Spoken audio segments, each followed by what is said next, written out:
தம்பி நல்லா கவனிக்க. இது என்னன்னு பாரு. ஏற்கனவே இந்த நிறுவனத்தில் போய் நாங்கள் கடிதம் கொடுத்தோம் பாரு. முதல்ல என்ன எழுதியிருக்கு பாரு, சக்தி மசாலா. இது முதலாளி தமிழர். தமிழ் எங்க வச்சிருக்காரு பாரு, சில்லி பவுடர். அதுக்கப்புறம் இந்தி ஏதோ விளங்காத வெங்காயத்தில் ஒன்று எழுதியிருக்கு. கீழே மிளகாய் தூள்.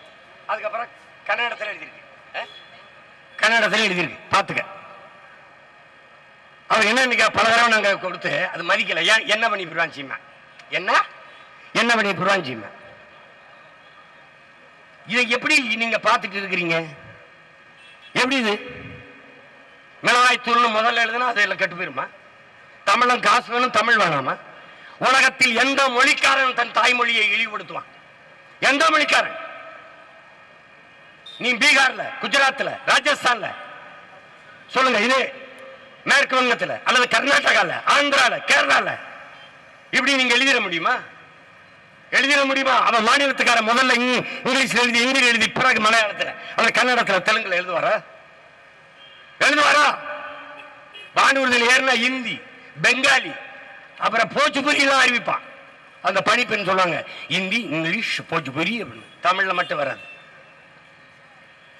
எப்படி இருக்கு? ஆனா சிங்கப்பூர்ல இருந்து தமிழ்நாட்டுக்கு வா, தமிழ்ல அறிவிப்பான். மலேசியால இருந்து வா, தமிழ்ல அறிவிப்பான். துபாய் அரபு நாடுகள் வந்து தமிழ்ல வானூர்தியில் அறிவிப்பான். ஆனா சொல்ல மாட்டான். எல்லாவற்றையும் இழந்து நிக்கிற மொழி இல்லைன்னா உன் அடையாளம் இல்லை. மொழியை பாதுகாத்து வைத்த இனங்கள் கடுகளவு இருந்தாலும் மலையளவு உயர்ந்து வாழ்ந்திருக்கிறது. மொழியை அழிய கொடுத்து விட்ட இனம் மலையளவு இருந்தாலும் கடுகளவு சிரித்து விழுந்திருக்குது. இது வரலாற்று உண்மை.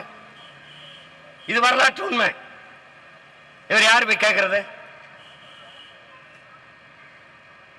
என்ன பண்ணி போடுவாங்க எனக்கு? எப்படி இந்த தேர்தல் முடியட்டும், நீ நிறுத்தி நிறுவனத்தை நீ நடத்தி பார்ப்போம். மொத்த பேர் வந்தங்க இதே மாதிரி டாரா போட்டு படுத்து கூடாது போட்டு படுத்துக்கிறேன்.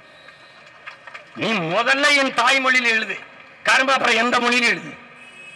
அப்ப ஹிந்திக்காரன் வசதிக்கு ஹிந்தியில் எழுதிட்டா, இங்கிலீஷ்காரன் எந்த வெள்ளக்காரி வந்து உன் சில்லி பவுடர் வாங்கி சமைக்கிறா? அப்ப என்ன இதெல்லாம் லொல்லுதானது? இங்க கீழே பாரு, இது கன்னடத்தில் இருக்கு. இதே மாதிரி நீ தமிழ் இருக்கு, இதே மாதிரி தமிழ்ல 1.25 கோடி தமிழர்கள் நாங்க அங்க வாழ்றோம். எழுதி வச்சிருவியா? சொல்லுங்க. கோபப்படுறாசிமா, கத்துறாசிமா. தம்பி நான் கோபப்படலைன்னா கோடம்பாக்கத்துல இருந்து சினிமா படம் எடுத்து படுத்திருப்பேன் தம்பி. இந்த கோபம் தான் இங்க வந்திருக்கு.